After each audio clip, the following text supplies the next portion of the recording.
तो दोस्तों आज हो गया 27 दिसंबर 2020। बिहार समेत देश दुनिया की बड़ी और ताज़ा समाचार लेके आए सिर्फ आपके लिए। चलिए फटाफट खबर शुरू करते हैं। उससे पहले चैनल को अब तक सब्सक्राइब ना किया हो तो फटाफट चैनल को सब्सक्राइब कर दे, लाइक कर दे, शेयर कर दे, ताकि इसी तरह की खबर आप हर रोज देख सके। चलिए शुरू करते हैं आज की पहली बड़ी खबर।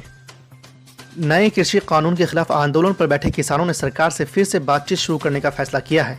शनिवार को किसान नेताओं की बैठक के बाद भारतीय किसान यूनियन के अध्यक्ष राकेश टिकैत ने कहा कि किसान नेताओं ने सरकार के साथ बातचीत फिर से शुरू करने का फैसला किया है। उन्होंने कहा कि सरकार से बातचीत के लिए 29 दिसंबर को सुबह 11 बजे बैठक का प्रस्ताव भेजा गया है। किसान नेताओं ने केंद्र सरकार को अपनी ओर से बैठक का एजेंडा भी भेजे हैं, जिस पर वो बातचीत करना चाहते हैं।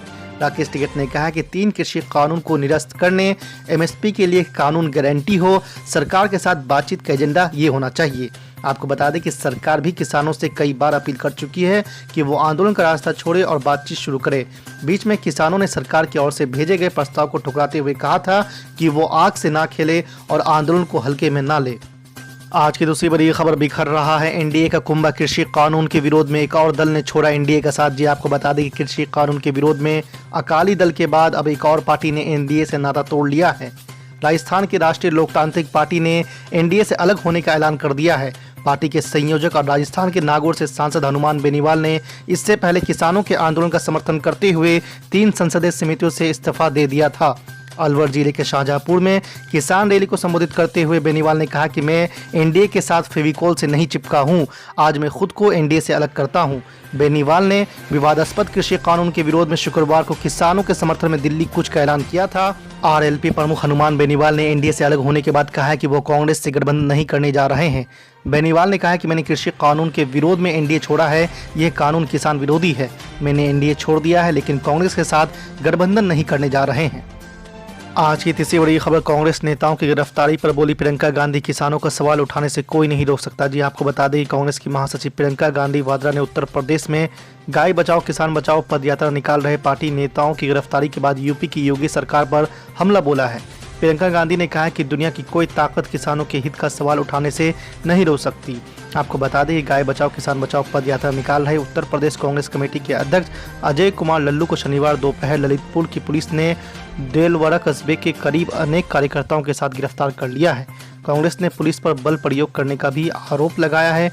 वहीं आपको बता दें कि लल्लू और अन्य नेताओं की गिरफ्तारी के बाद प्रियंका गांधी ने ट्वीट करते हुए कहा है कि उत्तर प्रदेश कांग्रेस के प्रिय सिपाहियों, आप खेती किसानों की दुर्दशा उजागर करने और गोवंश के साथ हो रहे अत्याचार का पर्दाफाश करने के लिए पद यात्रा निकाल रहे हैं।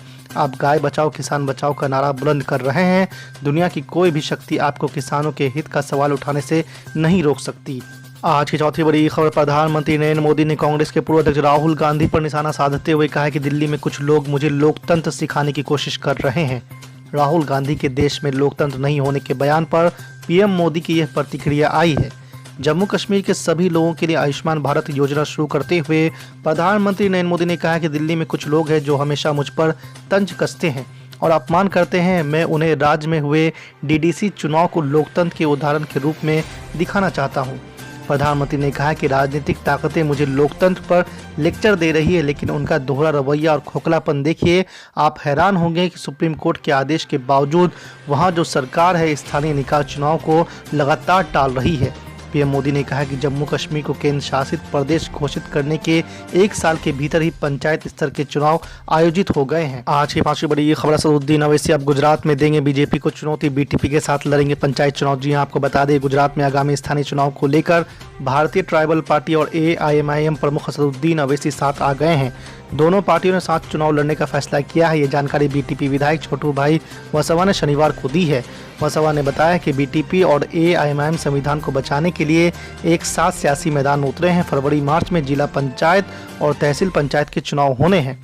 आपको बता दें कि छोटू वसवा जहांगड़िया से विधायक है। उन्होंने कहा है कि बीटीपी और ऑल इंडिया मजलिस इत्तेहादुल मुस्लिमीन गुजरात में होने जा रहे पंचायत चुनाव एक साथ लड़ेगी।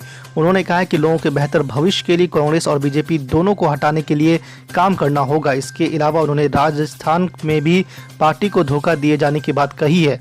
विधायक ने कहा कि बीटीपी को राजस्थान में धोखा मिला क्योंकि बीजेपी और कांग्रेस एक साथ आ गई थी ताकि बीटीपी को सत्ता से दूर रखा जा सके। इसके अलावा उन्होंने कहा कि असदुद्दीन ओवैसी को गुजरात में चुनाव प्रचार के लिए बुलाने की भी बात कही है। गौरतलब है कि पूरे गुजरात सदन में बीटीपी के 2 विधायक हैं। अयो, ये तो मैं ही मजबूत हूँ। आपको मजबूत करने के लिए हमेशा आगे की पंक्ति में खड़ा मिलता। हमारे औकात की 100 वोट से आगे के साथ ये दुर्भाग्य है कि हम सबसे ज्यादा मेहनत करते हैं, कोशिश करते हैं, प्रयास करते हैं, लेकिन हमारे ही भाइयों को हमारे खिलाफ हथियार बना के खड़ा कर दिया जाता। इसी का नाम राजनीति है। अब कुछ तो दिल्ली कर रहे हैं, लेकिन राजस्थान की सरकार के पेट में भी दर्द है। दूसरों को तो कह रहे हैं कि दिल्ली जाओ तुम, लेकिन हनुमान की सेना नहीं जाए, नहीं तो हनुमान किसानों का नेता हो जाएगा। और गहलोत साहब इस चीज को बर्दाश्त नहीं कर पाते। तब से सुबह से आपने देखा होगा 2, 3, 4 जगह नौजवानों की छोटी मोटी झड़पें भी हो गई।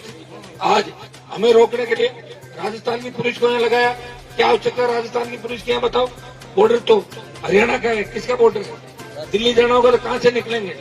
हरियाणा से। ये तो चाहते हैं पहले हमसे लड़े और फिर हरियाणा वालों से लड़े, और ये लड़ते लड़ते सड़क पे और लड़ते लड़ते रह जाए, और देश के अंदर ये मैसेज जाए कि किसान आंदोलन ठीक चल रहा था, वो तो RLP आई और हनुमान आया और आंदोलन को गलत दिशा देकर चला गया।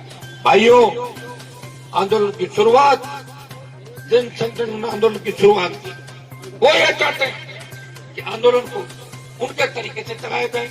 वो चाहते हैं कि किसी तरह की राजनीति नहीं हो। और मैं तो मेरी पार्टी के साथ यहाँ सबके साथ आया हूँ, और हर पार्टी का झंडा भी हर आंदोलन में लगा हुआ। कांग्रेस वाला आंदोलन करते हैं, कांग्रेस का झंडा है। कॉमरेड आंदोलन कर रहे हैं, लाल झंडा लगा रखा है। जब RLP आंदोलन में आएगी तो झंडा तो RLP का ही लगेगा, कोई दूसरा झंडा आंदोलन नहीं लगेगा। और मैं आपको सोच दिलाता हूं, एक लोगों की बहुत बड़ी तकलीफ ये भी है, NDA के अंदर है, NDA के अंदर है। मैं कौन सा कोई फेविकॉल से चिपका हूँ NDA के अंदर, आप बताओ? मेरा कोई फेविकॉल से तो चिपका है नहीं। और मैं घोषणा करता हूँ कि तीनों कृषि बिलों के खिलाफ, बाकी जितने भी प्रधानमंत्री के बिल थे, धारा 370 से लेकर जो बिल आए, हनुमान बेनीवाल ने उनका समर्थन किया। कृषि बिलों का शुरू से विरोध किया, लेकिन किसानों की दुर्दशा देख के, किसानों की तकलीफ देख के हनुमान बेनीवाल एक घोषणा करता है सभा के अंदर, मैं आज ही NDA से अलग होता हूँ और NDA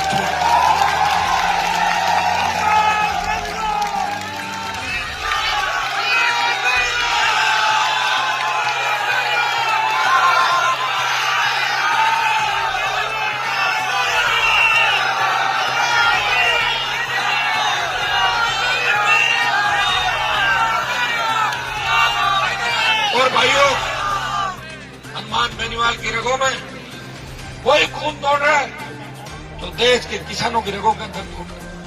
पंजाब के जो सिख आंदोलन कर रहे हैं, या जट सिख जो पहले हमारे ही भाई हुआ करते थे, सिख, जट सिख, बिश्नोई, कई ऐसी जातियां जो हमारे समाज से कन्वर्ट होकर अलग अलग धर्मों के अंदर चली गई, अलग अलग पंथ बना रही है। लेकिन पंजाब के भी हमारे भाई है, हरियाणा छोटा भाई है, इसलिए राजस्थान का बड़ा भाई इन्हें इस आंदोलन में अकेला नहीं छोड़ेगा। मैं देश की सरकार को चेतावनी देता हूं कि किसी भी किसान पे अगर लाठी गोली चली तो दिल्ली के अंदर जबरन घुस जाएंगे, तब देश की कानून व्यवस्था खत्म हो जाएगी। आग से मत खेलो प्रधानमंत्री जी, इनकी मदद करो। जब सरकार बैकफुट पे आ गई, आप अमेंडमेंट करने को तैयार हो तो बिलों को वापस लो। अमेंडमेंट भी लोकसभा में अंदर होगा, तब भी आपकी किरकिरी होगी। जो बात आपने कही उससे पीछे हट गए, फिर अमेंडमेंट क्यों कर रहे हो? इसका मतलब गलती मानी है आपने, गलती मानी है तो तीनों बिलों को वापस लो। तब मैसेज जाएगा देश के अंदर कि कांग्रेस ने जिस तरह किसानों का शोषण किया 55 साल तक, भारतीय जनता पार्टी के नरेंद्र मोदी प्रधानमंत्री बने, धारा 370 हटाई और किसानों का दिल जीता। स्वामीनाथन आयोग की रिपोर्ट लागू करी।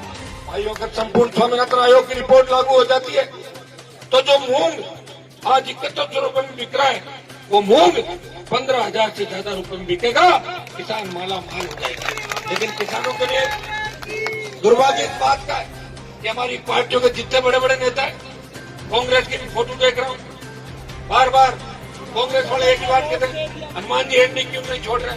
मैंने कहा मेरे छोड़ने से अगर दिल्ली की सरकार घिसती 67-68 पर में कभी का छोड़ देता। मुझे पता है, मुझे छोड़ना ही आपका मन रखने के लिए, आपका मन रखने के लिए देश के दोनों बड़े नेताओं से लड़ा, और आपका मन रखने के लिए वसुंधरा और गहलोत के गठबंधन को तोड़ने के लिए हुंकार भरी, नई पार्टी बनाई और नए नेता राजस्थान के अंदर तैयार कराऊं और प्रत्येक समाज के नेता जाके